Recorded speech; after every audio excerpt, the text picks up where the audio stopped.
I'm Matthew Buckley Smith, and you're listening to SLEERICKETS. Thank you all for listening. Thanks especially to those of you who have taken a moment sometime this week and recommended the show to somebody you think might like it. That is the way that's the only way people learn about the show. Because we just don't really care for all of that other mess. And we trust you to find cool people to inform about this weird little program of ours. Thank you. Thanks also to all of you who subscribe to The Secret Show. It's been growing lately, as has the Substack chat. Check it out at sleerickets.substack.com and put your email in and I will comp you a week's access for free. There's 43, I think, episodes up now, and more coming all the time. This week's guest is Shane McCrae. I've received more requests to have Shane on the show than anybody else, and I'm really excited now, finally, to get him on here. He is the author of umpteen books, most recently Cain Named the Animal. He's won God knows how many prizes and teaches poetry at a prestigious school, but he is really just a big poetry nerd. He was wearing the thing is, like, poetry, film, metal, music, all more or less every art form he is a nerd in, but he's especially a poetry nerd. We talked about a lot of stuff. It was a very long conversation. I am certainly going to be breaking it up into 2, if not 3 sections, at least one of which will be available on the Secret Show feed. But this is just for today. This first part is for today. I hope you will enjoy it. I had a blast talking to him, and I'm hoping to get him back on before another 2 years. Please enjoy my conversation with Shane McCrae.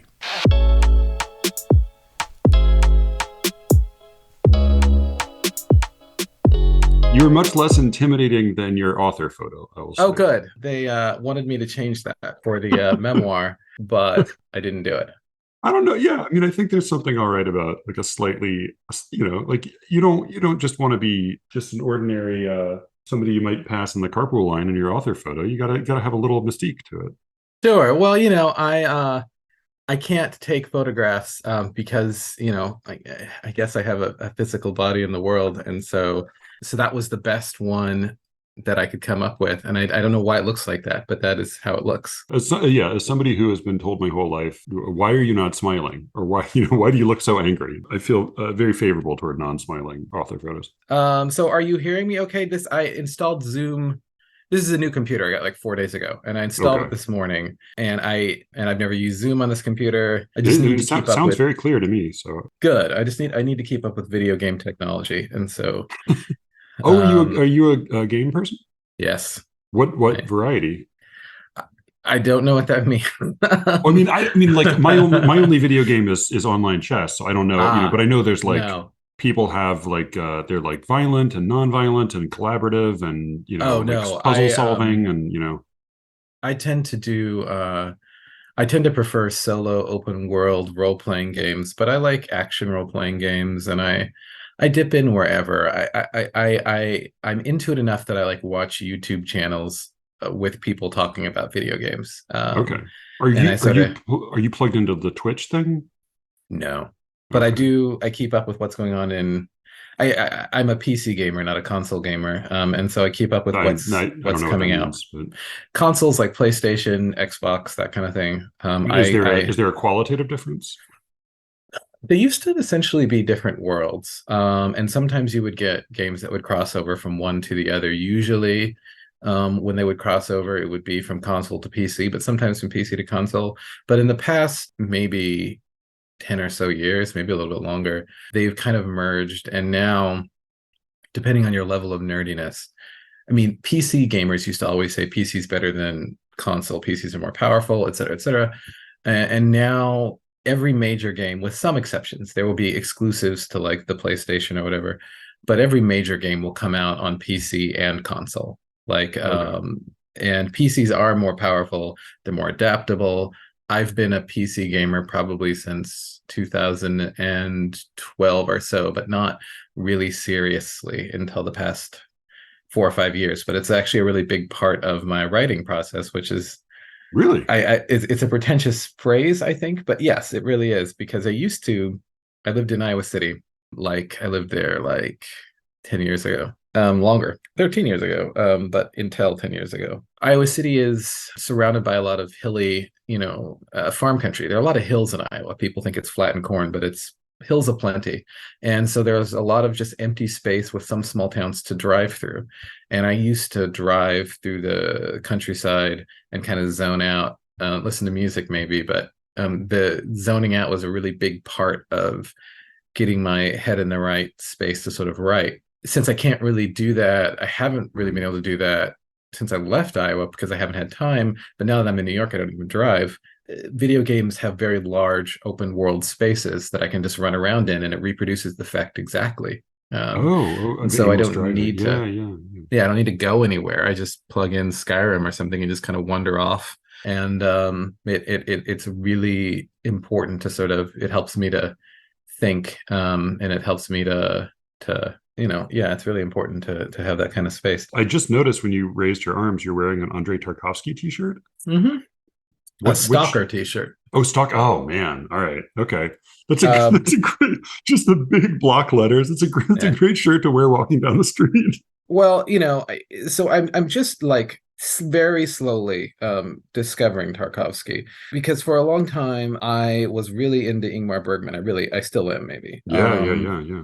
He's maybe my favorite filmmaker, but I was kind of unaware of Tarkovsky. And, I think Andrei Rublev was the first one that I started, being conscious of. And they had a new cut of the film or something that was premiering or whatever in here in New York. And so I went to see it. It was at the film at Lincoln Center. This was before the pandemic. And I walked in as one does, and I surveyed the landscape to try to figure out where to sit. And I saw this woman with kind of like very thick and kind of long and kind of curly gray hair, and I thought she looked like a hippie, and so I was like, well, this hippie person is sitting kind of where I would sit, so I guess I'll sit next to her. It was a kind of crowded theater, and that was like the space that made the most sense. And she was knitting, right? I could see from the top of the theater, so I was like, I'll go sit next to the hippie. And so I went, I went and sat down next to the hippie, and I looked as one does, looked over, and the hippie was Patti Smith. So I watched Andrei Rublev next to Patti Smith knitting.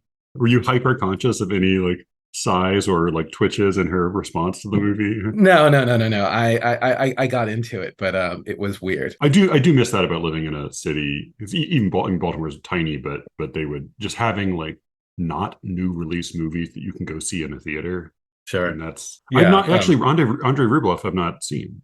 So that's one I'll have to check out. It's really long.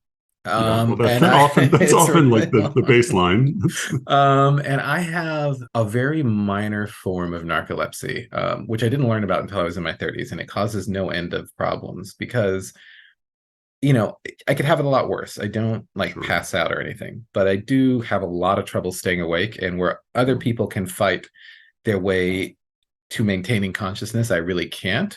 And so it's really easy for me to be lulled to sleep by anything, even things I'm really interested in. Like I can be watching a film that's like I'm totally in love with, and I will still fall asleep. It has nothing to do, although it's hard to communicate this to people, it has nothing to do with how much I care about a thing. I just it's like biological. I can't do anything about it. Rublev is one of those movies that it's really hard for me to make it through it. But the thing how I learned I had a minor version of narcolepsy was I was a student. This was when I was in law school, and I was, as students do, kind of desperate for cash. And so I would do, studies, and I was talking to some graduate students who were putting on a study, or doing a study that I was involved in. And they were asking about my sleep. And I told them what I thought was how everybody goes to sleep. And it was that, I was like, well, yeah, I close my eyes, I start dreaming right away. And then I fall asleep. And they're like, wait, what do you mean? And I was like, yeah, as soon as I close my eyes for longer than a blink, I start dreaming. And this is always the case. It doesn't matter how awake I am. And they're like, oh, well, that's a kind of narcolepsy. And I was like, what? I was 30 years old. I just thought that was everybody. I had no idea. So one of the benefits is, I dream all the time. And I have also never had insomnia. I can sleep through anything. plus and minus, I guess. And Yeah, I fall yeah, asleep yeah. like instantly. And But does that mean you remember your dreams more? I don't know. I remember them kind of always. Oh, I mean, I would say that's probably more than at least most people I have talked to. So I was writing last night to, I was in my mind, I think of him as a young guy. I don't actually know how old he is, but he seems very like full of like freshness and vitality. So he Uh-huh. feels young to me, named Ulysses or Ulysses, Uh-huh. who wrote a really nice note recently, but he has been, it sounds like diving into poetry podcasts, and it's just, uh, it seems has sort of only recently totally immersed himself in trying to write in form and learn about form. Oh, okay. And he, he had corresponded about a couple things, but I said, well, if, what to whatever degree I can answer questions, I'd be happy to. And he wrote this note that felt like it was like going straight to the core of like, this is what's hard. Uh-huh. But he also cited a source I know you have had some ambivalence about in the past. So Hmm. I wrote him my best, like, here's kind of a way I approach this, but also it's like the same thing my dad always told me when I was learning to drive, which is, but mostly you just got to get a feel for it, which is like just Hmm. totally infuriating to hear as like a teenager. But I was curious if you had, as someone who teaches a lot more and also is very deeply learned in form and has probably read a lot more about form than I have. I wondered if you had any initial pointers or insights. I can quickly read his little. It's just like reading this. I thought like, oh, this is the hardness of writing in form. He says, Sure. What's he say? recently I was doing an exercise that Annie Finch recommends to her students, which is to take the meter of a line that one likes, usually one has already written in a previous poem, and trying to reconstruct the poem according to that metrical form. In trying to Hmm. rewrite the rest of the lines so as to conform to the various metrical feet, pyrrhic stactyls, terces mondis, I found that I didn't have a great grasp on what words, or rather what syllables of words, are considered stressed or unstressed. This goes Hmm. also and or especially for one syllable words, such as blah, blah, blah. Do you have any tips or resources to check out with regards to getting a sense of how to distinguish between stressed and unstressed syllables? And he goes on to talk about dictionary pronunciations. When writing in form, how do you normally go about selecting words that conform to any given foot you need? Do you just pluck words out of thin air? Do you look up examples online? Any Hmm. clarity would be wonderful. Which to me is just like, it's like he just puts his finger on like, yes, it's hard. Well, it's hard, but I mean, it's hard, but it's also not. And so, and it's not hard because everybody already knows. It's like when Socrates teases geometry out of that, Sorry, was that, I couldn't tell if that was a deliberate switch. Did you say teases or teaches? Because it seems like you could either. teases Oh, good. All right. I was just geometry saying, out yeah, of his that's the right verb interlocutor. for it. Yeah, for him. So everybody already knows. They just don't know that they know. Yeah. And so a good way to, check, a good way to like start to get a feel for it is to grab a two-syllable word, any two-syllable word. I'm looking at birthday. And so, you could just say it to yourself and like put weight on either side of the word, and see how that sounds to you. So if you say birthday and I'm putting weight on birth, that's like, it doesn't feel weird. I'm like, okay, sure. But then if you say birthday, you're like, oh, Yeah. wait a minute, that's wrong. And so you recognize that that's not where the stress goes. If you put too much stress on one side and it just feels very uncomfortable, that's not where the stress is to begin with. And so now you know that the stress is on birth. And I tell my students this, that partly it's, you know all of this stuff, you just don't know, and they're always very surprised that it's really just getting used to listening to, in some sense, the word in your head, getting used to listening to how you say it. And if it takes mispronouncing some words for a while to get a sense of where stresses really belong. And so at least for words with more than one syllable, I think that's the easiest technique. And then, there are certain, they're like basic rules, like, prepositions and stuff generally don't carry stresses, whereas like nouns and verbs, single syllables do, that kind of stuff. There are some fairly basic rules to memorize, but I think it's trying things out for the sound of it. Obviously, the dictionary will tell you, and it's not even, you don't even have to look at the pronunciation. You just look at what part of the word is in bold. And that's the Mhm. part that has stress, if it's a multisyllable word again. Or it is hard, but and it took me years to get it right. But Yeah. also, once you get a sense of it, it becomes fairly easy. So Yeah. it is Yeah. both hard and easy. It's easy because it is something you've been doing your whole life if you've been speaking English, but it's hard because it's something that you haven't been listening for your whole life.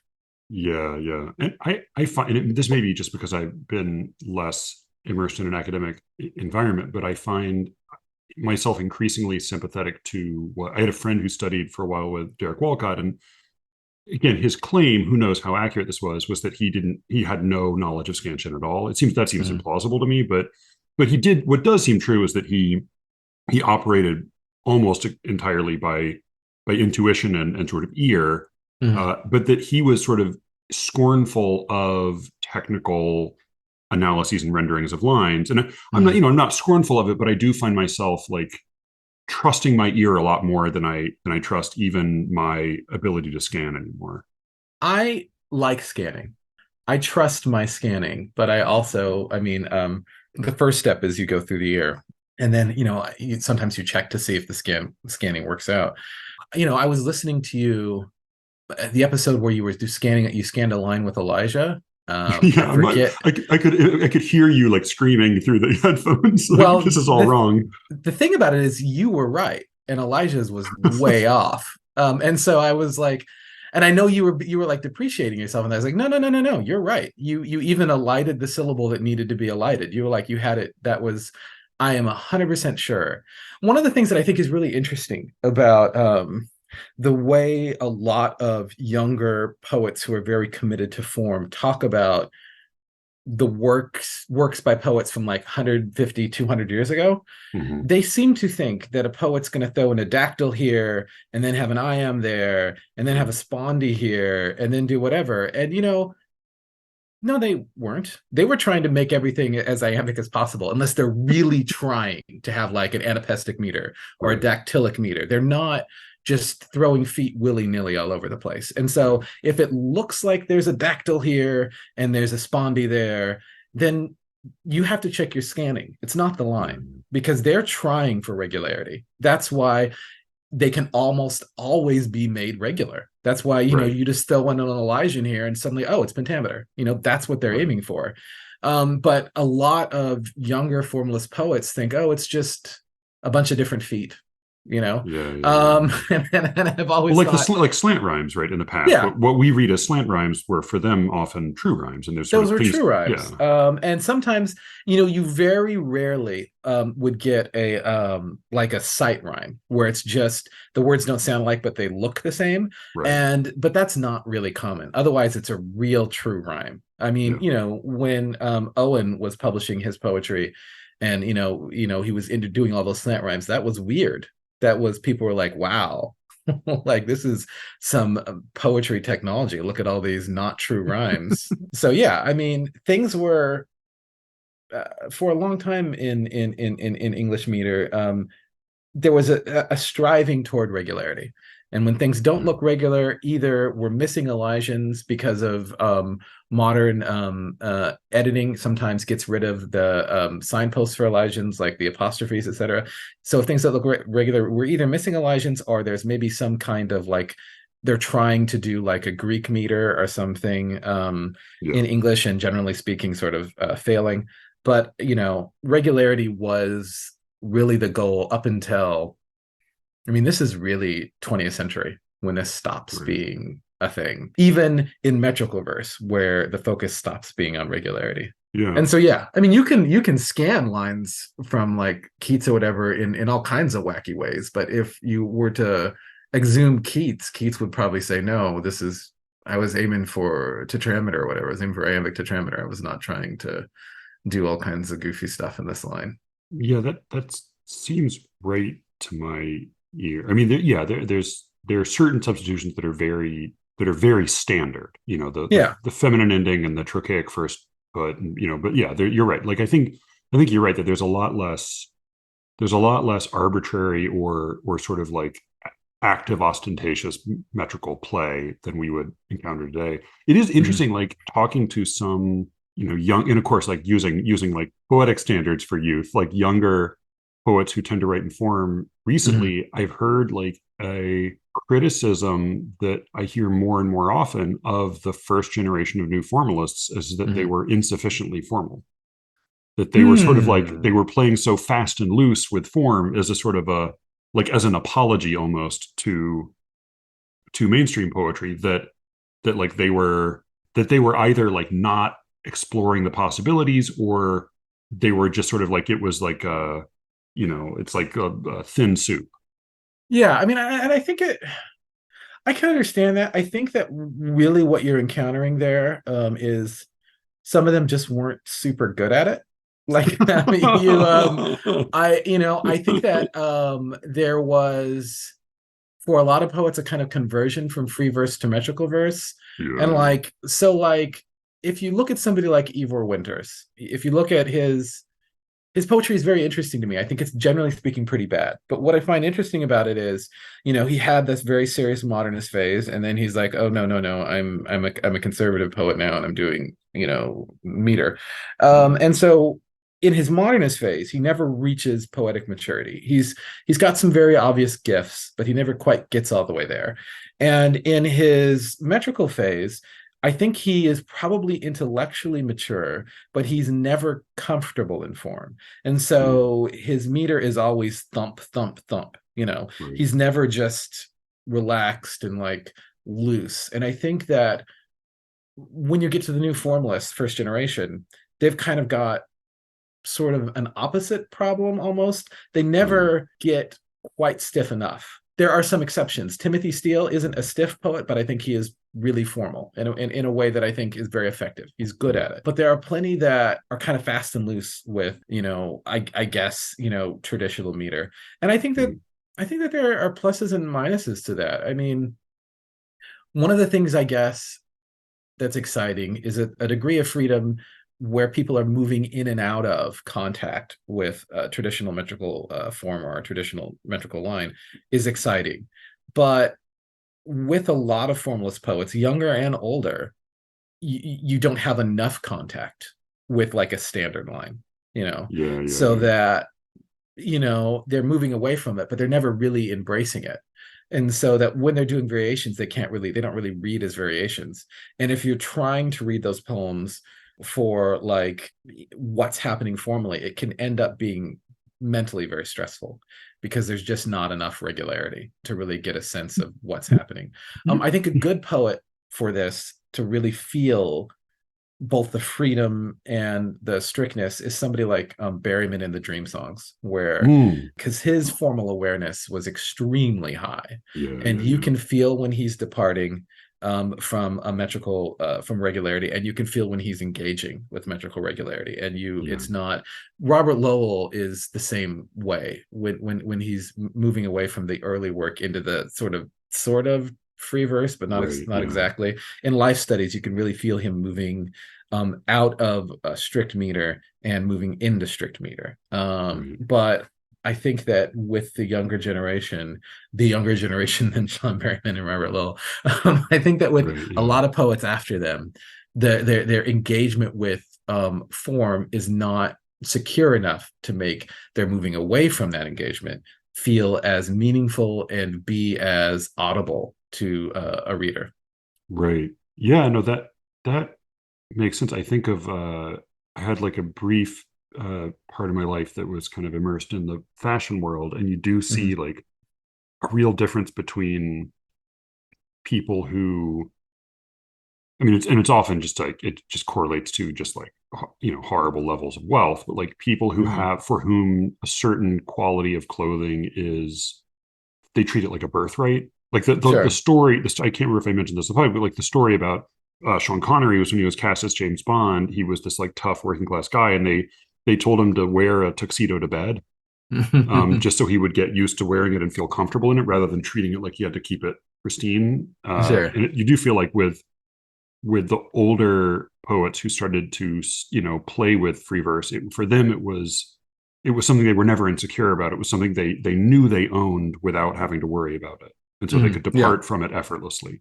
Yeah. No, I think that, I suffer from this problem too. I mean, I can't read my poetry objectively. I think that the meter is, okay. I mean, I think that they don't sound awful. I can't say for sure, but I do know that I'm not comfortable enough to really play around with free verse. Like I'm doing this thing for one of the poems I'm working on is possibly prose poetry, which I find it gives me a stomachache to think about. But in order to like even try to do it. I have to, you know, move as far away from meter as I can, which is into prose. I can't play around. Like I can't imagine writing a free verse poem to this day. I haven't really been able to imagine it for, I say to this day, but I gave you no reference since I switched over, which is something Right. like almost 20 years ago. But so I mean, yeah, I have a very similar experience in that I did write exclusively free verse poetry for a long Mhm. time, and then again, like once I changed over, I can't, I don't know how to go back. Yeah, no, I don't know how to go back. It was all free verse, and then it stopped being free verse, and there you go. Now I'm just trapped, happily So trapped. I don't think free verse gives me enough pressure. you said something offhand in an email Mhm. recently. I've been chewing it over and I don't totally know what to make of it. So I wondered if you might elaborate some. You said, sort of on the way to making a different point, you said, I'm trying to exorcise my own reliance upon providing information in Mm, mm, poetry. mm. And Yeah, yeah, I yeah. thought, like, that's one of those, like, a Zen koans I could just roll around in my head for ages. Yeah. Okay. What does Well, that mean? What, how? what does that mean? Yeah, we had kind of a big back and forth about this in some ways. I think I was a little mean when I talked about it, and I didn't mean to be. No. Well, so um, what's the quickest way to say this? It's related to this idea that, like, I guess really what it's related to is what is the author's relationship with the poem? What is the author doing when they're writing a poem? You know, I think that the most effective way to write a poem, the way that I think most of the poems that I like were written, is that the author gets into the poem one way or another. They find a phrase that they like, there's some sort of idea, something that excites them, they see a picture, something happens, and they start writing in response to this. But they very quickly, immediately, let the language take them wherever it's going to go, let the thought lead them wherever, so that the author does not know what they're trying to say. They know what they're responding to, you know. Yeah. And so it's a relationship in which, in a lot of ways, the poem leads, even though the poem is nonetheless some sort of expression of the author's mind, their mind and experiences. And the author is not, hopefully, trying to, they're doing construction outside of my apartment. The author is hopefully not trying to dominate the poem and insist that the poem's going to do X or Y. The author is sort of, at least with regard to the information in the poem, with regard to the content, the author is, where I think it's profitable for the author to have some control is formally. And even, you know, somebody like Richard Wilbur, he was, even that he felt a little sketchy about, which is strange to think of considering that he's a kind of arch formalist. But he Mhm. didn't like to, like, he wouldn't sit down and say, I'm writing a sonnet. He would write Right. the poem and let the form emerge, you know. And that's a version of this idea. What happens when one is writing a poem for conveying some kind of information is, it's essentially trying to resist doing that, is trying to resist over controlling or over determining the poem. The way I think about it is, like, I'm sure you've had this experience, but maybe not. But of course you have. I think most people have. You're writing an essay or whatever, or even an email, but I think this is more often in slightly more formal writing. And in the midst of doing it, you learn you thought something that you didn't know you thought, you know. Yeah. And Yeah. it Yeah. turns out that the process of writing is, in some functional sense, smarter than you are, smarter than you're Yes. conscious you are. Yeah. Yeah. Yeah. And writing a poem, I think, is that sort of thing, but just cranked up a little bit more, where the poem is revealing things that you didn't know that you thought, things you didn't know you could say. You know, the Yeah. poem is surprising you. And so when you are trying to, like, I'm going to push information in this poem, what Right. ends up happening, I suspect, is that you choke that process. You make it so that just can't happen because you're Right. insisting on saying this thing or that thing. And both the author and the reader miss out in that circumstance. The author loses an opportunity to discover something that they didn't know, discover that they can do something that they didn't know that they could do. The reader, what that limits the reader to is the intelligence of the author, the intelligence that the author is, in some sense, conscious of, you know. Now I know I'm entering into some very vague territory, so let me clarify a little bit. Yeah. I have some awareness of how smart I am, whatever that is, and I don't think that's especially smart. But when I'm writing a poem, invariably the poem is smarter than I think I am. Yeah. If I only bring to the poem what I already know, what I already think, then the reader is going to get the product of some guy of middling intelligence. And Right. the Right. reader is, generally speaking, probably smarter than me anyway. And so they're not going to learn something from the poem that they couldn't have already thought of themselves or hadn't already thought of themselves. But Yeah. if I let the poem teach me things, if I let the poem say whatever it is it wants to say, if I let the poem surprise me, there's a greater chance that the poem will also surprise the reader. It's the same as that no tears for the author, no tears for the reader sort of thing. I think about that. I Oh, can go ahead. intuit what that means, but I've not heard that expression before. No I tears. think Frost said it. No tears for the writer, no tears for the reader, something like that. Um, Sounds frosty. for a lot of years, I've been trying to find a version of The Flowers of Evil that I could Mm. stand, a translation that would work for me, and I finally found it. Oh. It's this is not it. It's by this. I was going to hold up this book, but it's not the. It's by it's press. This book was published simultaneously with The Flowers of Evil. It's by the same author. It's this guy named Nathan Brown, and the Okay. translation maybe came out last year. I'm thinking about that image of the shark in the wave that Baudelaire has. I can't remember what the poem is, where it's right near the beginning of the poem, and he's talking about like a shark. I think it's like a shark sleeping in a wave, Mm. and it's this amazing kind of shocking image. And I'm like, there's no way that Baudelaire came to this poem and was like, I'm going to write about the shark in the wave thing. It Right. feels certain that that showed up. And he was like, oh, Yeah. because why would you think of that? That's what I'm talking about when I'm talking about information. I'm talking about resisting the urge to suffocate the poem. You know, Yeah. Yeah. Yeah. I can write plenty of poems that I've suffocated, and Sure. Yeah. that's easy to do. But I think that the harder and more interesting work, more exciting work, is letting the poem tell me something new, letting the poem surprise me. That makes a lot of sense, both rationally and it just rings true to me. I mean, I certainly share your feeling about the poem's intelligence, or whatever word is most appropriate there, which always seems like, again, like whenever any of my best work is always better than I am Mm, at like thinking or see. And I actually talked to Joanna about this with like various writers, and it really, like, I think it only you can only really see it at like pretty high levels, but like writers of like great artistic merit and like real personal or ethical compromise, where mm, you see often it's not just that, like, oh, that was a bad person who was a good artist. It's also often like, well, that was someone who, like, that person's writing was actually more perceptive about the very thing that, like, mm. Flannery O'Connor's stories understand like race and inequality better than she seems to in some of Oh, her absolutely, correspondence, right? Like absolutely. you're often like your best writing is not only smarter than you, it's like better than you. I say this exact thing to my students, and I always worry that they're looking at me like I'm being naive, but I think that this is exactly correct. You are one of the ways that you can almost one of the ways that you can tell if art is successful is like, is this art like intolerably like sexist? Is it intolerably homophobic? Is it Right. Yeah. intolerably, like think of like, really think of the great works of literature. And I honestly can't think of one that I've read that I'm like, this is just this book just hates non-white people so much I can't make it through. There's Yeah. always the work is always better than the person that's making the work if it's successful.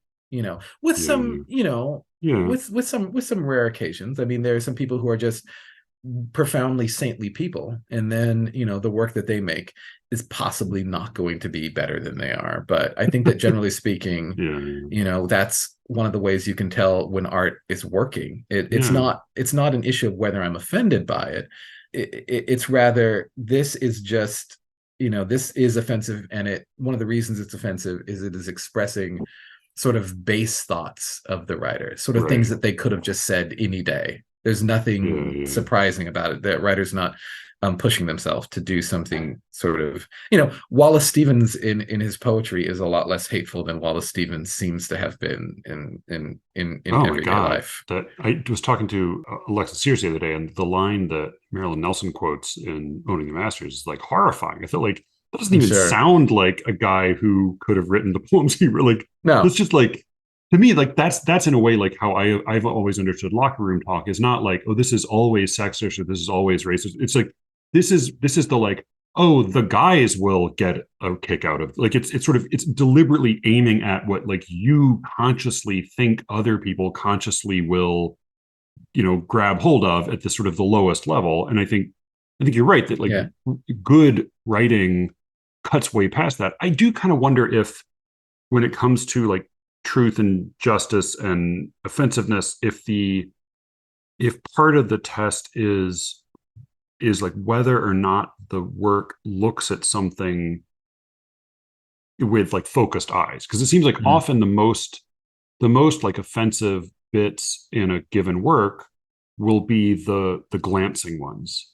Mhm. It's like the more a work turns its gaze upon a subject, the less it's going to be able to see it in a, like, the longer you spend talking about or looking at a subject, the less it's going to be possible for you to write a good work and also treat it really unjustly. Yeah, no, Like I it's, think it's that that's often in true. like when you're like, it's drive-by comments often that are like the really appalling ones. I think that that's correct. The more you recognize the humanity of another person, the more difficult it is to dehumanize that other person. And it's sort of the same way with art. And I also want to say, this is unrelated, but if you Please. just hear some long sustained farting sounds in the background, there's someone like drilling into the building. I don't know what they're doing out there, but it really sounds like Yeah. a very involved fart, and that I is know. not me. I know that. Yeah, I know the sound you mean, like the drill, like sort of struggling to get Yeah, purchased, and yeah, yeah. No, so that's what's there's going always on. weird sounds in the background that I'm afraid will come through, and I'm sure at some point my dog, who's peacefully sleeping, will start getting agitated. But I've yeah, heard about this dog. This dog has been on the podcast, or at least in the background. yeah, she's gotten more peaceful lately. She's wagging her tail at me now. Yeah, you're good. You're good girl. Good girl. Just take it easy. Well, we did. I mean, I have a bunch of questions. I also like, and I don't know that we'll even get to this at all, but like at some point, I wanted to ask you about this little mini issue of West Branch that you edited that I just happened Oh, upon the sure. other day. But I did Hmm. want, like, a number of listeners wrote in questions for Well, that you, was so nice of them. I wanted to get to some of these. So I just have them written down in the order in which I happen to write them down. Well, and also, Um, as I said in my email, if I have those other times available, if we run out of time here, because like I said, I kind of have to okay. leave at 10 to I have to pick something up, and I kind of have to do it at 10. Yeah, yeah, yeah. But we can talk more, and I'd be happy to. We'd also, I mean, Well, I'd love to. Honestly, like you're truly welcome on any time, and you've been the long serving bad conscience of the podcast. So uh, this, I oh, want to be a oh, nice yeah. person and not a complaining person. If we talk on a Tuesday and Thursday, added bonus, I will be coming to you from Richard Howard's office at Columbia, Oh, so you can just have that atmosphere. Uh, excellent. All right, this is a question from Ethan, who's a regular correspondent. He said, "I'd love to hear him talk about how his love of extreme metal intersects with his love of poetry, and how things like this can be true for poets." He mentions himself, Elijah, and Ernest Hilbert is another big mhm. metalhead poet. And I don't know. To me, like there are two questions. I don't totally understand the second question, like how it can be true for poets to love metal, which seems like poets can love lots of different things. But then how and if your love of metal intersects with your love of poetry. That's a good question, and I feel like I've oversold my love of metal. So There's some serious I'll connoisseurs on this there are some serious subsection. connoisseurs. I like it well enough, and I love this black metal band liturgy a lot. And I love this kind of power metal band, Eternal Champion, one of my favorite bands ever. But I'm not really a metalhead, and so, but my answering the question will sort of intersect exactly with what Ethan's talking about, or asking about. When I did my first book, Mule, I was listening to a lot of shoegaze, I was listening to a lot of dream pop, and what I really wanted was to make a book that was, well, it sounds pretentious, beautiful, which is not to say that I can achieve beauty, but that was what I was aiming for. I wanted Yeah. poetry that kind of sounded like the music I was listening to. When I was writing my second book, I was trying to make it distinct from my first, and I was encountering a lot of violent stories that I was writing about. I started listening to a lot of black metal at the time, and the sort of violence of the music sort of fed into the violence of the poetry. It was just a sort of that was the general atmosphere, was this violent music, and I was making violent art, or trying to make art, making violent poems. And so I think that it can be complementary if you're trying to produce work that kind of has something to do with what's happening in black metal, or just metal in general. But it's not it's not my first listening choice. I like it because of its extremity. I find that interesting, but it's not, I don't necessarily run to it when I just want to sit and have a think with music.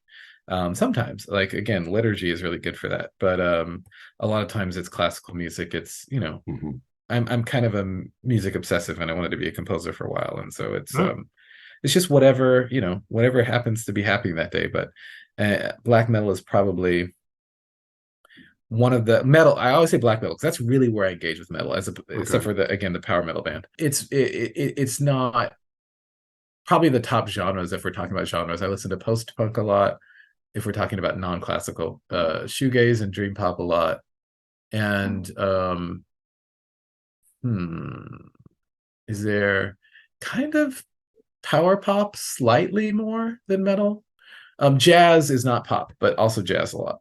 Now, because I had friends in high school who were in metal bands, and Mhm. my experience with metal was basically like pop metal or like industrial metal. So I Mhm. mean, I have a very shallow exposure to it, but I was always fascinated by like there's a pretty like deep set of subcategories of metal, like Mhm. thrash metal, black metal, technical metal, death metal.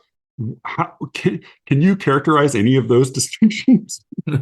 Not really. I can try to talk about the two that I'm interested in. One of which is, it's mostly black metal. Black metal is, depending on how you approach it or how you're thinking about it, it's almost not metal. You can see how it grows out of metal and also hardcore. But what's happening in black metal is an engagement with sort of just every extreme possible in a sort of rock format. So you get a lot of like blast beats on the drums that are, where the bass drum sounds like someone's doing a roll on a snare. It's going so very fast. Mm, The guitars can be a very sharp mush, if that makes sense. It can be difficult to distinguish between chords, but it's also just like a kind of wall of noise, like extreme distortion. You don't necessarily get a lot of riffage, which is like what you get in more what people sort of think about as metal, like even Metallica or something. There's a lot of riffage in Metallica. Black metal is more like sheets of noise and screaming. yeah. And usually I find black metal lyricism very fascinating because the lyrics, they seem to put a lot of thought into it, and a lot of black metal bands are expressing some sort of despair or whatever, but more often than not, you can't understand a word they're saying. Like, it's Yeah. just a voice that kind of sounds like a very distorted guitar. And so it's this extreme that is so extreme that it is difficult to process it in the same way that you might process pop music. Like, it's not catchy exactly. Right. It's hard to settle into it, but that's one of the reasons why it's interesting to me. Whereas power metal is, although, I mean, all this is probably sacrilegious to those who are really into metal. Power metal is almost like one of the poppier kinds of metal.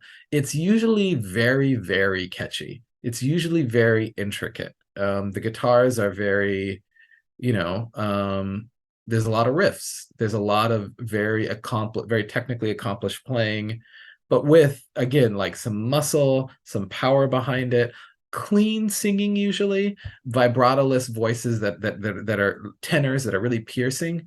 And the music tends to be extremely melodic. Some of the catchiest songs I've ever heard are power metal songs. It's just that it is occupying a space that is, again, a little bit more muscular, maybe a little bit more violent than you would than a standard guitar pop space would be.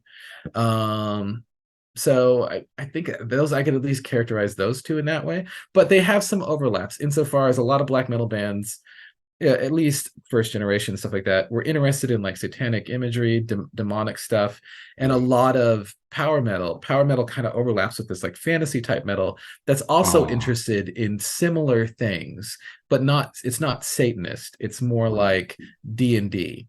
But there's Yeah, still yeah, some yeah. connection between what's happening in the D&D worlds and like demonic imagery, stuff like that. And so there's a continuum. Like they obviously belong in the same space, but you could definitely be a fan of power metal and not be into black metal.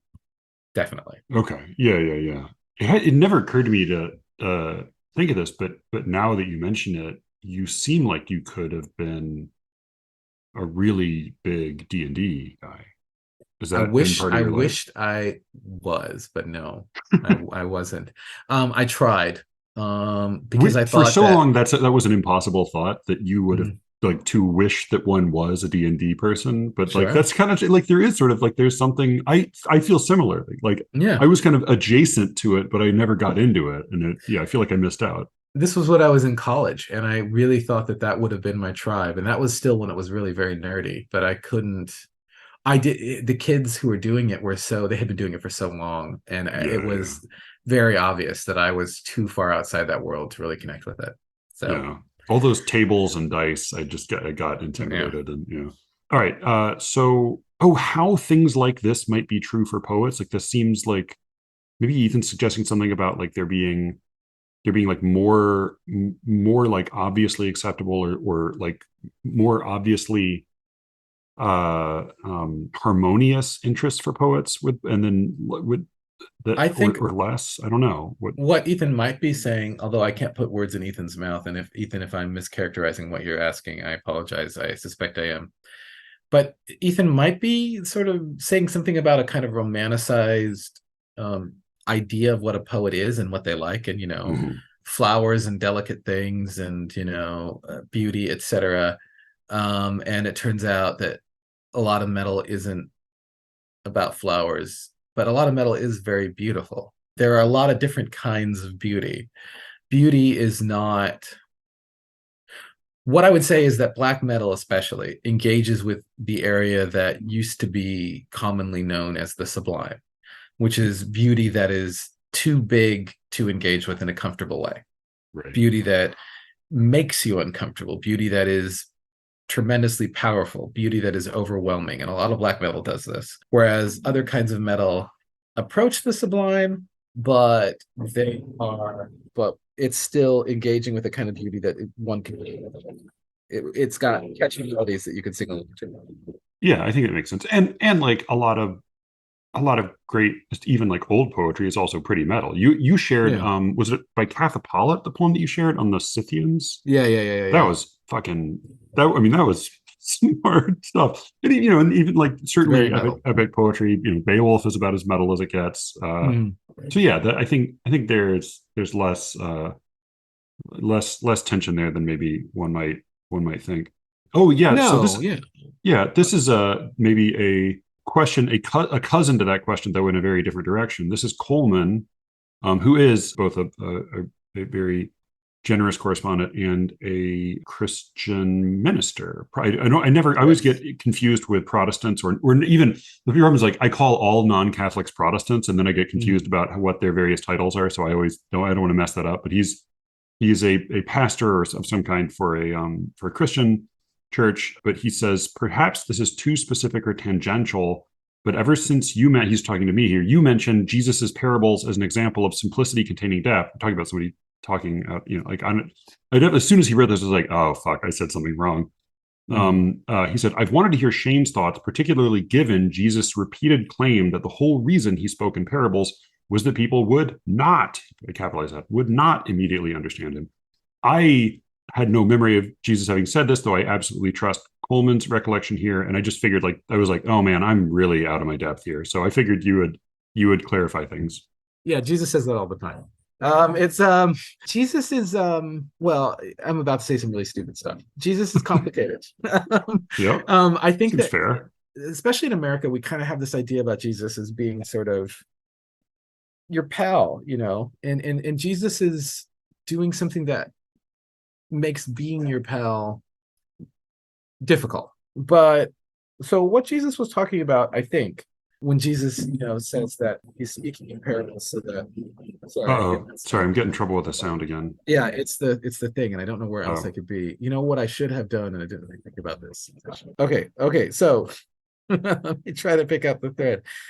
So Jesus talks a lot about, that he speaks in parables so that not everybody will understand. I think that part of what's going on there is something similar to what's happening in a lot of really good poems. Stevens has that, where he says a poem ought to resist the intelligence almost successfully.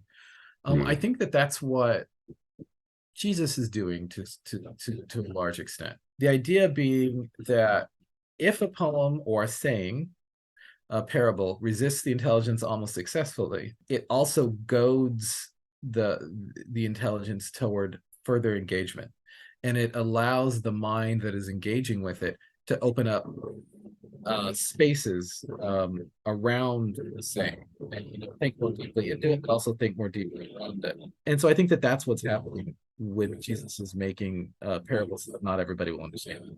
I think it's more about not understanding them immediately as opposed to just not ever getting it. Although sometimes Right. it's about not ever getting it. The noise that's going on in the background is so extreme that I really just didn't expect it to be this big of a problem, but I can see Yeah. it's a really big problem. I mean, one alternative is I could switch to a different microphone, but that would change the sound quality completely. At the moment, your sound is okay. I don't know if Okay. there's something shifted, Okay. but yeah, I Well, think, yeah, sorry, go ahead. no, I was going to say, I think that that's part of what's going on with Jesus. I think Yeah. he's making it possible to think. There and as I find myself for some reason the designated advocate for sense making on this Mm. podcast. I do like I feel an urge to jump in and defend Jesus's not I don't think I certainly don't think of the parables as being simple or obvious, but I do think there's a difference between like writing or storytelling that is so puzzling as to require sort of like a lot of like front loaded effort to get anything out of it. And Mm. part of what's so I think effective about the parables is that you can get something right away. It's Sure. just that that thing that you've gotten, that little easy story that you've immediately gotten, doesn't sit still in your mind. And Yeah, and the more you think about it, the more it starts to put roots down. I think it's the same with difficult poetry, and I think it's the same with a lot of poetry that people think is nonsense. Hmm. I think that by trying to engage with it in this sort of, I'm going to extract information, right away, and I'm going to understand what's going on, you miss the thing that's supposed to, the hook that's supposed to get you. Hmm. You're not necessarily supposed to be hooked by what the poem is telling you, but rather by how the poem is telling you. And if that hook gets into your head and you just kind of have the poem rolling around in there, and you think about it and you think about it, the what, if there is a what, starts to emerge, but it's first getting into your brain with a how, with a particular music, with a particular Yeah, image, yeah. something that isn't necessarily the conveyance or conveying of information, but nonetheless implants the poem in your brain.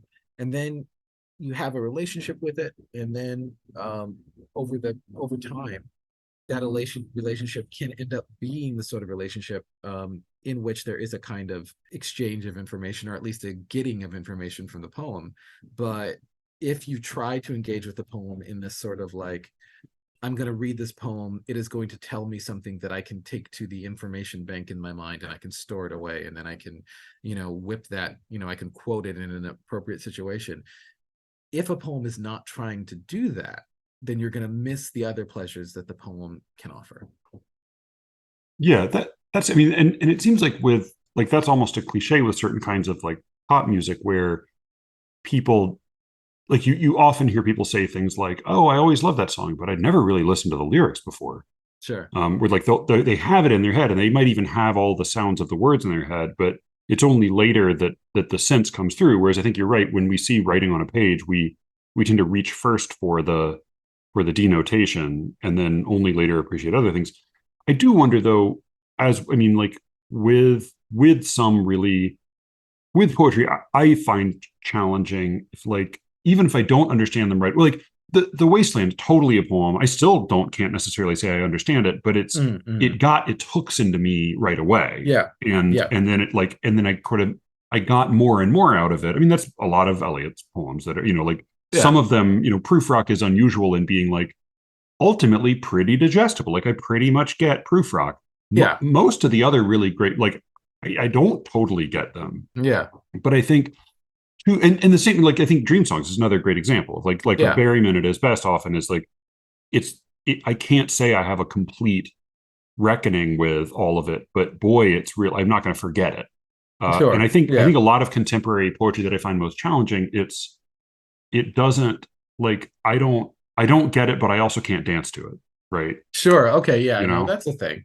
I think that that is really happening in a lot of that happens in a lot of poetry, and I think that that's poetry that I mean, and this is going to sound dismissive. It's maybe just not successful. You know, I'm not. I'm not. I don't mind how difficult a poem is. I don't mind if I never understand. You know, everything that a poem is trying to communicate, if it's trying to communicate. I don't mind if a poem is not trying to communicate at all. I just want some reason to engage with it.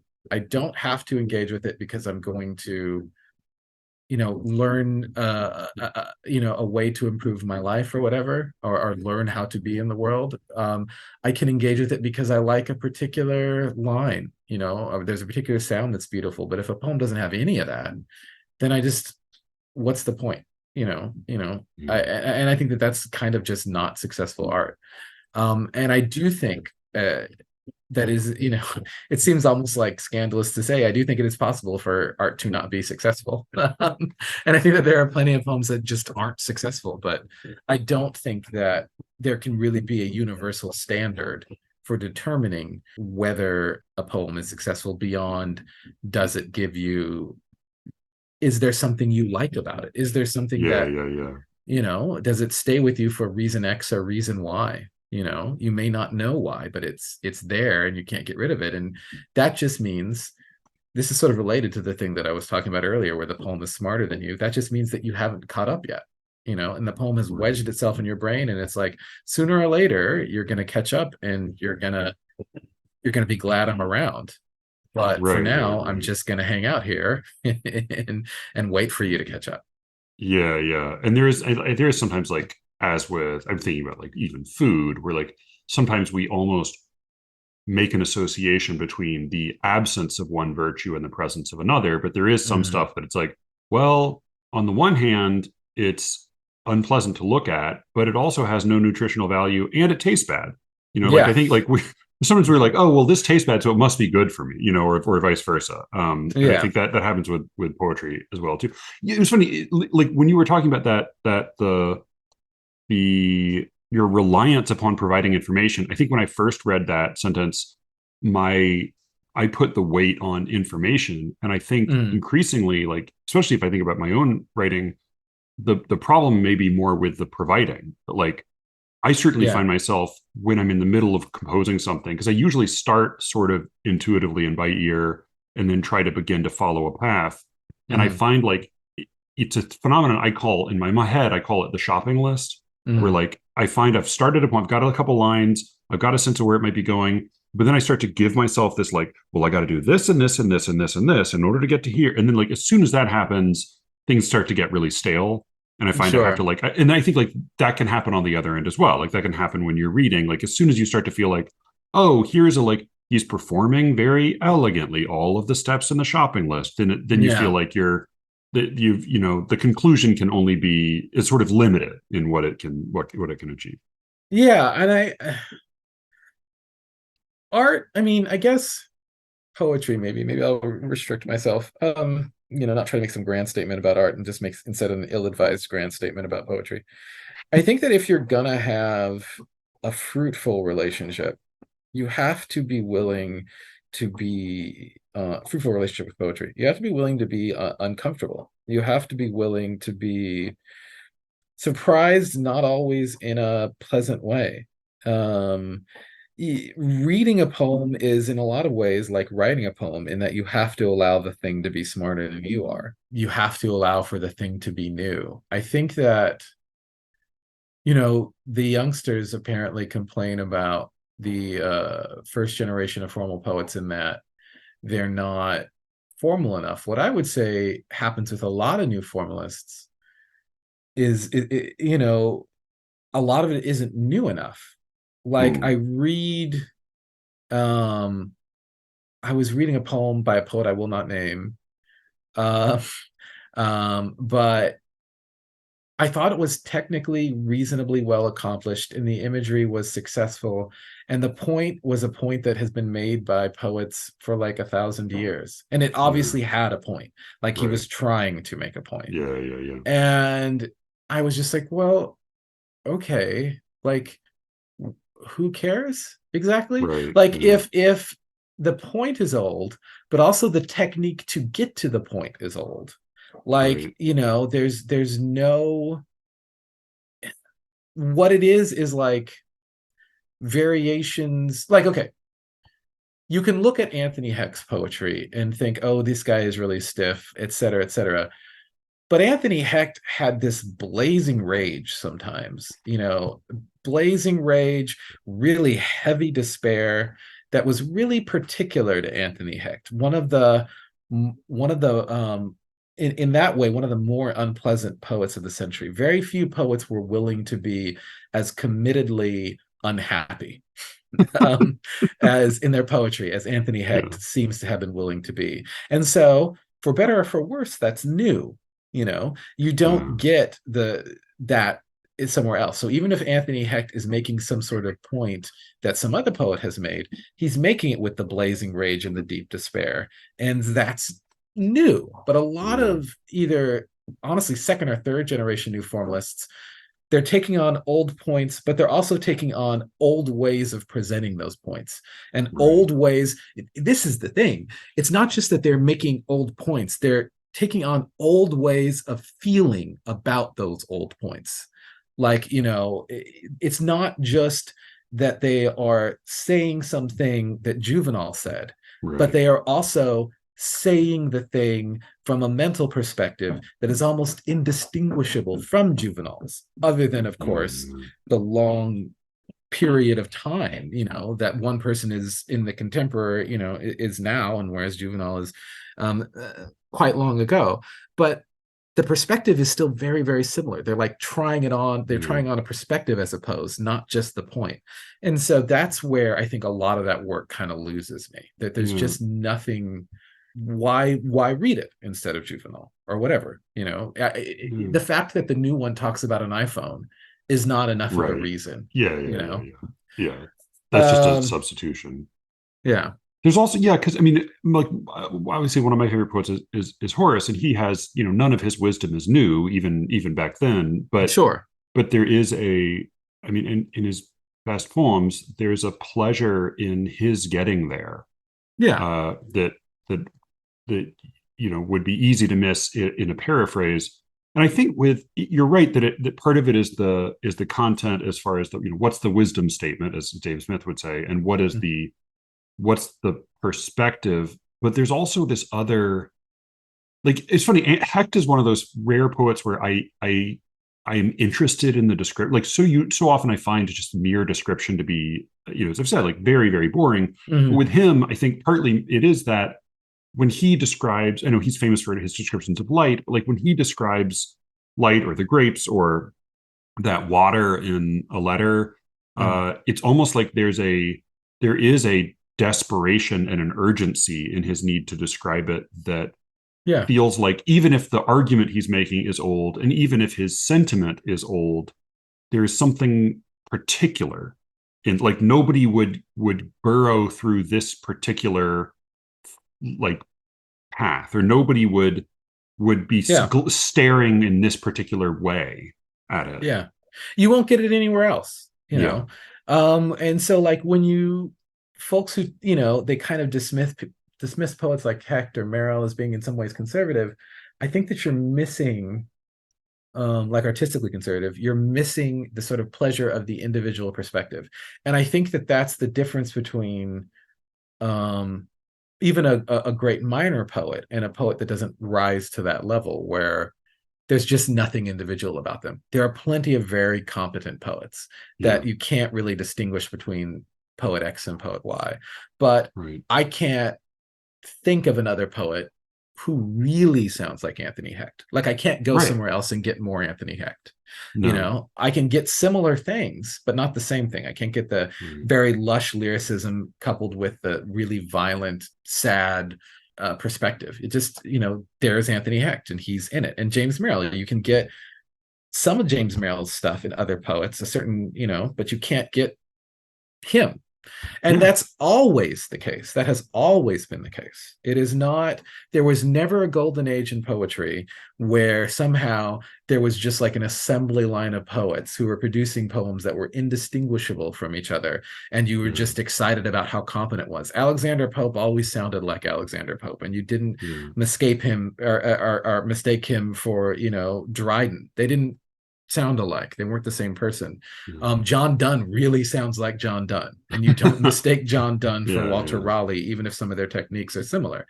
It's never, and you know, you don't go to some minor like 17th century poet for the pleasures that you find in John Donne, because you can't Right. find them there. All you can find are some technical similarities. But that has always been the case. We have always distinguished between personalities for the pleasure that we get, that we find in the individual personality. In a lot of ways, harking back to some sort of like imaginary pre-romantic period where the poet individual personality somehow didn't matter, there was no time. That has never been the case. It just hasn't. That's not, why would you go to art for the anonymity of the maker thereof? I can't imagine how that would even work. This is one of the reasons that I think AI has a long way to go before it's going to make successful art. And it's why I find creepiest about the new experiments in it, the make an X in the mode of Y. Like to me, Mhm. that's the stuff that makes my skin crawl the most. Yet it also almost never works. Like I did this thing where I was asking ChatGPT, write a poem in the style of poem X, poet Y. Every poem was in rhyming quatrains, and it was about 16 lines long. And the poem in the Right. voice of Jory Graham sounded like this. I mean, you know, it was like, Yeah. well, Yeah. Yeah. what are you talking about? You know, it's just what it picks up on is write a poem, you know, Yeah. and it thinks a poem is 16 lines long and in rhyming quatrains. I do find like the like I even just today I was listening to an interview with a musician who was talking about this, and he said like, oh, I think it's really gotten a lot, it's made a lot more strides in visual art and literary art than it has in music. And they're like, well, you're a musician. Like I feel like Yeah. you know, the more you talk to somebody who knows a specific specialty, the less that person is going to be convinced. Though I am by nature a despairer, so Mhm. you know, I'm Sure. already anxious about it broadly. I know you're going to have to go in a second. About 10 minutes. We can we Uh, can we can make something else happen. Coleman had another slightly more, well, so another complex question, and Do then you know Coleman's denomination by any chance? so he is. I looked because I looked him up once for his church. I can't remember the name of the specific church, but I do remember that they are modern day Swedenborgians. Oh, wow. Okay, Yeah, then I don't know what his specific term would be for yeah, the office that he would hold. I right. I wanted want to to say be he's been called a pastor. I think I've seen that on something, but I wanted to be a priest for a while. But Catholic or whenever I say that, I confuse the Catholics. oh, okay, all right, Episcopalian, an okay, all right. Episcopalian priest. The Marian kind. And and the specific, to be even more confusing, the specific branch of Episcopalianism that I sympathize with, although not everything that they do, is probably Anglo-Catholicism. The Um, Elliot. yeah, the Eliot. Yeah, all right. Although Eliot Yeah. is considerably more conservative. What I like is I Yeah. like I like the Lots of beauty of it. differences between Yeah, there are a lot of differences between me and Eliot. I like the beauty of Anglo-Catholicism. But anyway, yeah, Coleman had another question. my old mentor Jane was went to an Episcopalian church, but she called herself an Anglo-Catholic in Yeah. the Elliotic model. Well, so yeah, Coleman's other question might take a little longer, and then Ethan had another also complicated one. So Austin had a silly. Here's a question Alice had, and this may be, I don't know if this is a long or a short question, but you can We'll give see. a short answer. We'll see. She said, "I'm wondering how Shane thinks about success and achievement as a poet. Has he Mhm. had any moments when he felt like he'd made it? How does he think about those moments now?" That's an interesting question, and it is a difficult question for me to answer candidly. So I'll do my best. I think that if poets are being honest with themselves, I'm sure it's not universal because very few things are universal, but most of us, I suspect, have had the experience where we're writing a poem and we're convinced that it's like the greatest thing ever. And Mm-hmm. it's very, that's part of what keeps you going, Yeah. is this self-delusion that you're doing some amazing, fantastic thing. And you get over it, but that's part of how art is made, and I think everybody does that. And I think it's sort of similar with success, and I think it's sort of similar with feeling that one has made it. I am certain I haven't made it. However, I also recognize that from the perspective of a great many poets, I have definitely made it. And like, it wouldn't even make any sense to say that I haven't. Like, how could I possibly think, Right. I'm a tenured professor at an Ivy League school and I published with FSG. Like, those are like dream things. They are Sure. still my dreams. And so I understand that they're from a lot of perspectives. I've totally made it, Yeah. and I don't want to discount those perspectives. I think they're very real and I've been in the midst of them. I am still much closer to the person who has to like sell all his books to eat, in my heart, than I am to the person who's literally living the life that I live, Right. where I Yeah. don't have to sell all my books to eat, which to me seems like an unbelievable luxury. It's still hard to sort of get my head around that I don't have to do that. But I think that a very common reason for trying to make art is that you feel dissatisfied but in a really particular way. Like, I'm very happy with my life, very happy, and I'm very grateful for how it is. But I still feel like maybe I could make something better than what I have made with my poems. Definitely. And so I think that the feeling that keeps you writing is the feeling that keeps you from feeling like you've made it. At least from Yeah. feeling like you've really made it and that you're just there forever. I genuinely think, okay, well, I'm doing this thing. When I'm dead, no one will remember it. Who knows if anybody reads it now? But I'm trying as hard as I can to make these things better than the things I've made before, which is not to say that any of them will ever be good, but rather that I'm at least trying to better myself. I'm trying to, as in not in the sense of trying to be a better person, which I always am trying to do, but in Yeah. the sense of trying to make a better version of the thing that I made last week or whatever. I think that a degree of restlessness, at least for me, is necessary to the production of writing. And so there have been plenty of moments where I felt like I made it. I felt like I made it the first time I published in a journal that was like perfect bound. Right. Yeah. I Yeah. was like, oh, I'm there. And that was when I was in grad school. The first time I got a book accepted. Every time it still feels so improbable, but the first Yeah. time, yeah, I was like, oh, I'm there. And then I very quickly learned I wasn't there. I am fortunate enough to be at a point where I understand that I'm not there, and I don't necessarily think that anything is going to happen that will delude me into feeling convinced that I'm there, which is really the best thing I could hope for. You need to try to keep yourself as desperate as you can stand being. Yeah. I have that ambivalence about, because I think like my impulse, and I think that the natural impulse is like I want good things for people I care about. Sure. But I also like thinking about this thing with Stallings now running for the Oxford Professor of Poetry. It's Mm-hmm. it's like that's getting to a level where I think like I want her to have a thing that's good because I Mm-hmm. like her and I like her poems, but also like like there's like getting a MacArthur, which you also get is like to me that's just like great. You have a lot of like you now know don't have to worry about money for a little bit. Mm-hmm. But then there are other kinds of honors where like I wouldn't want you to be a poet laureate of something because I feel like those are positions Sure. that was like that's not going to be good for your work. Yeah, and so I wonder like I think we've romanticized lack of success, but like Yeah, I think there's much to be said for not being actually totally desperate, but Sure. also yeah, I think you're right. There's some indisputably there's some value to being hungry and uncertain. Yeah, as long as you're not making your family hungry and Yeah, uncertain. not literally hungry. Yeah. You know? As far as the Oxford thing goes, I would love for Stallings to have it. But I also want the ghost of Jeffrey Hill to just keep doing it. I Oh would man, I I mean, want Jeffrey Hill hard to to be permanent. yeah, Do it forever. right, yeah. Like that's the like deal with the devil that starts to make me really queasy is the the chat GPT, knocks on your door and says, "Would you like 18 more Jeffrey Hill lecture?" Yeah. Oh Yeah.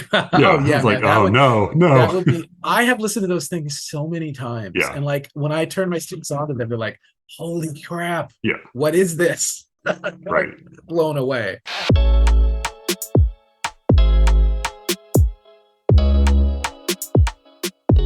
That was this week's show. You can find Shane on Twitter. He has the excellent handle at AKA some guy.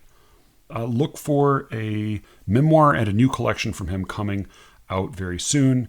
We did talk about some of that in the conversation, but it's going to be in a later episode. You can reach me, as always, at SLEERICKETS@gmail.com. Thank you all for listening, and with any luck, I will be speaking to you again very soon. Until then.